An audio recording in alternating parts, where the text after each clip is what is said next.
अजगर। अजगर हिंदी लोक कथा। बहुत वर्ष पहले एक राजा की दो रानियां थीं। बड़ी रानी शोभा बहुत अच्छे स्वभाव की दयावान स्त्री थी। छोटी रानी रूपा बड़ी कठोर और दुष्ट थी। बड़ी रानी शोभा के एक पुत्री थी, नाम था देवी। रानी रूपा के भी एक बेटी थी, नाम था तारा। रानी रूपा बड़ी चालाक और महत्वाकांक्षी स्त्री थी। वो चाहती थी कि राज्य की सत्ता उसके हाथ में रहे। राजा भी उससे दबा हुआ था। रानी रूपा बड़ी रानी और उसकी बेटी से नफरत करती थी। एक दिन उसने राजा से कह दिया कि रानी शोभा और देवी को राजमहल से बाहर निकाल दिया जाए। राजा रानी रूपा की नाराजगी से डरता था। उसे लगा कि उसे वही करना पड़ेगा जो रूपा चाहती है। उसने बड़ी रानी और उसकी बेटी को राजमहल के बाहर एक छोटे से घर में रहने के लिए भेज दिया। लेकिन रानी रूपा की घृणा इससे भी नहीं हटी। उसने देवी को आज्ञा दी कि वो प्रतिदिन राजा की गायों को जंगल में चराने के लिए ले जाया करे। रानी शोभा ये अच्छी तरह जानती थी कि यदि देवी गायों को चराने के लिए गई तो रानी रूपा उन्हें किसी और परेशानी में डाल देगी। इसलिए उसने अपनी लड़की से कहा कि वो रोज सुबह गायों को जंगल में चरने के लिए ले जाया करे और शाम के समय उन्हें वापस ले आया करे। देवी को अपनी माँ का कहना तो मानना ही था, इसलिए वो रोज सुबह गायों को जंगल में ले जाती। एक शाम जब वो जंगल से घर लौट रही थी तो उसे अपने पीछे एक धीमी सी आवाज़ सुनाई दी, देवी देवी क्या तुम मुझसे विवाह करोगी? देवी डर गई।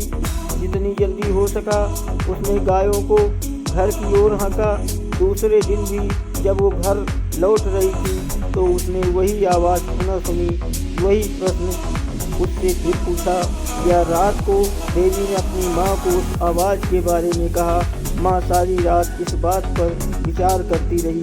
सुबह तक उसने निश्चय कर लिया कि क्या किया जाना चाहिए। सुनो बेटी, वो अपनी लड़की से बोली, मैं बता रही हूँ कि यदि आज शाम के समय भी तुम्हें वही आवाज़ सुनाई दे तो तुम्हें क्या करना होगा?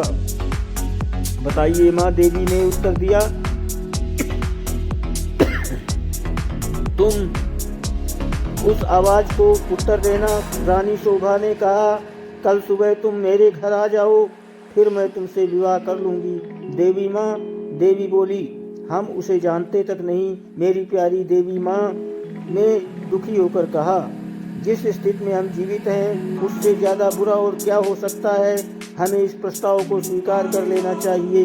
ईश्वर हमारी सहायता करेगा। उस संध्या को जब देवी गायों को लेकर लौट रही थी उसे वही आवाज़ सुनाई दी। आवाज़ कोमल और दुख भरी थी, देवी क्या तुम मुझसे विवाह करोगी? क्या तुम मुझसे विवाह करोगी? आवाज़ बोली। देवी रुक गई। उसने पीछे मुड़कर देखा लेकिन उसे कोई नहीं दिखाई दिया। वो हिचकिचाई। वो वहाँ से भाग जाना चाहती थी लेकिन फिर उसे माँ के शब्द याद आ गए। वो जल्दी से बोली, हाँ, यदि तुम कल सुबह मेरे घर आ जाओ मैं तुमसे विवाह कर लूँगी। तब वो बड़ी तेजी से गायों को हाँकती हुई घर चली गई। अगले दिन सुबह रानी शोभा जरा जल्दी उठ गई। उसने जाकर बाहर दरवाज़ा खोला देखने के लिए कि कोई प्रतीक्षा तो नहीं कर रहा। वहाँ कोई भी न था। अचानक उसे एक धक्का सा लगा और वो स्तब्ध रह गई। एक बड़ा अजगर कुंडली मारे सीढ़ियों पर बैठा था। रानी शोभा सहायता के लिए चिल्लाई। देवी और नौकर भागे भागे आए कि क्या बात है। तभी एक आश्चर्यजनक बात हुई। अजगर बोला, नमस्कार। उसका स्वर बहुत विनम्र था। मुझे निमंत्रित किया गया था इसलिए मैं आया हूँ। आपकी लड़की ने मुझसे वादा किया था कि यदि मैं सुबह घर आ सकूँ तो वह मुझसे विवाह कर लेगी। मैं इसलिए आया हूँ। रानी शोभा की समझ में नहीं आ रहा था कि वो क्या करे क्या न करे।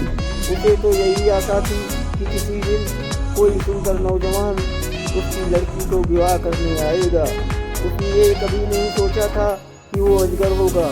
एक नौकर भागकर रानी रूपा के पास गया और उसने सारी घटना बतला दी।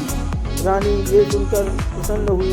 वो उसी समय अपने नौकरों के साथ रानी शोभा के घर गई। यदि राजकुमारी देवी ने किसी के साथ विवाह का वायदा किया है, वो बोली तो उसे अपना वायदा अवश्य निभाना चाहिए। रानी होने के कारण ये देखना मेरा कर्तव्य है कि वो अपना वायदा पूरा करे। उसी दिन विवाह हो गया। रानी शोभा और देवी के लिए ये कोई प्रसन्नता का समय नहीं था, लेकिन इतने दुर्भाग्य सहने के बाद वे किसी भी प्रकार की विपत्ति का सामना करने को तैयार थीं। विवाह के पश्चात अजगर अपनी पत्नी के साथ उसके कमरे में गया। सारी रात रानी शोभा ने प्रार्थना करते हुए बिताई कि उसकी बच्ची ठीक ठाक रहे। दूसरे दिन बड़े सवेरे उसने देवी के कमरे का दरवाज़ा खटखटाया। एक सुंदर नवयुवक ने दरवाज़ा खोला। देवी उसके पीछे खड़ी थी। मैं आपको कह नहीं सकता कि मेरी जान बचाने के लिए मैं आपका और देवी का कितना आभारी हूँ। वो नवयुवक बोला, मैं एक सांप के कारण अजगर बन गया था। एक वन देवता मुझसे क्रुद्ध थे और उन्होंने मुझे अजगर बना दिया। बाद में उन्हें अपनी करनी पर दुख हुआ। तब उन्होंने कहा कि यदि कोई राजकुमारी मुझसे विवाह कर लेगी तो मैं फिर से मनुष्य बन जाऊंगा। और अब देवी ने मुझसे विवाह कर लिया है, मेरा शाप उतर गया है। अब मैं फिर कभी अजगर नहीं बनूंगा। रानी शोभा बहुत प्रसन्न हुई। वो अपनी लड़की और दामाद को राजा से मिलाने के लिए ले गई। ये बड़ी विचित्र घटना थी। चारों ओर से लोग इस विचित्र नवयुवक को देखने राजमहल में आने लगे। सभी उत्सुक थे सिवाय रानी रूपा के। रानी रूपा बहुत गुस्से में थी। उसने झल्लाते और खींचते हुए अपने आप को कमरे में बंद कर लिया। देवी का भाग्य उससे देखा नहीं जा रहा था। वो चाहती थी कि उसकी बेटी तारा भी ऐसी भाग्यशाली बने। आखिरकार उसे एक युक्ति सूझी। उसने अपनी लड़की को बुलाया। देवी का विवाह तो अब हो गया है, वो बोली, इसलिए गायों को जंगल में चराने के लिए तुम ले जाया करो। नहीं, तारा चीख कर बोली, इतने नौकर हैं तो फिर मैं क्यों गायें चराने जाऊं? ये मेरी आज्ञा है। रानी क्रुद्ध होकर बोली, एक बात और सुनो भी, यदि जंगल में कोई तुमसे विवाह का प्रस्ताव करे तो तत्काल कह देना कि तुम विवाह के लिए राजी हो। यदि वो अगले दिन सुबह हमारे घर आ जाए। तारा माँ की इस योजना से भयभीत हो गई। वो गायों को जंगल में नहीं ले जाना चाहती थी। वो खूब रोई, लेकिन रानी फिर भी नहीं पिघली। तारा को उसकी आज्ञा माननी पड़ी। तारा रोज सुबह गायों को जंगल में चराने के लिए ले जाती और फिर शाम के समय वापस ले आती, लेकिन उसने एक बार भी जंगल में किसी तरह की आवाज़ नहीं सुनी जो ये कह रही है, क्या तुम मुझसे विवाह करोगी? फिर भी रानी निराश नहीं हुई। जंगल में कोई अजगर तो था नहीं जो तारा से विवाह का प्रस्ताव करता, इसलिए उसने खुद अजगर ढूंढने का निश्चय किया। उसने अपने नौकरों को एक अजगर लाने की आज्ञा दी। बहुत खोज करने पर काफ़ी दिनों पश्चात उन्हें एक बहुत बड़ा अजगर मिला। उसे पकड़कर वे राजमहल में ले आए। आखिरकार रानी का अभिप्राय पूरा हो गया और उसने तारा का विवाह यह अजगर के साथ कर दिया। अब रानी को संतोष हुआ। विवाह की रात तारा तथा अजगर को एक कमरे में बंद कर दिया गया।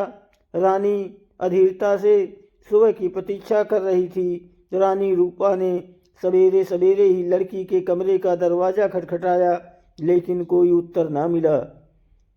उसने जरा और जोर से दरवाज़ा खटखटाया, लेकिन दरवाज़ा तब भी न खुला।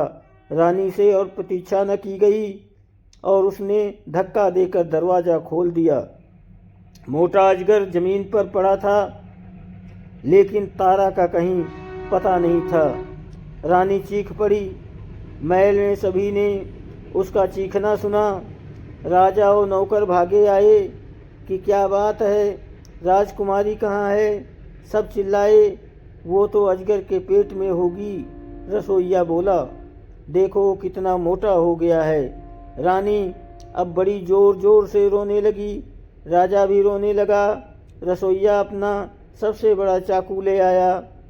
वो बोला, यदि वो अब तक जीवित हुई तो मैं राजकुमारी को बचाने की कोशिश करूंगा। उसने अजगर का पेट चीर डाला।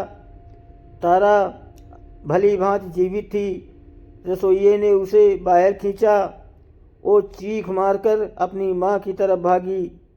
अजगर की मृत्यु हो गई और साथ में रानी रूपा की इस इच्छा की भी कि तारा का विवाह देवी की तरह ही किसी योग्य और संपन्न नवयुवक से हो जाए। धन्यवाद।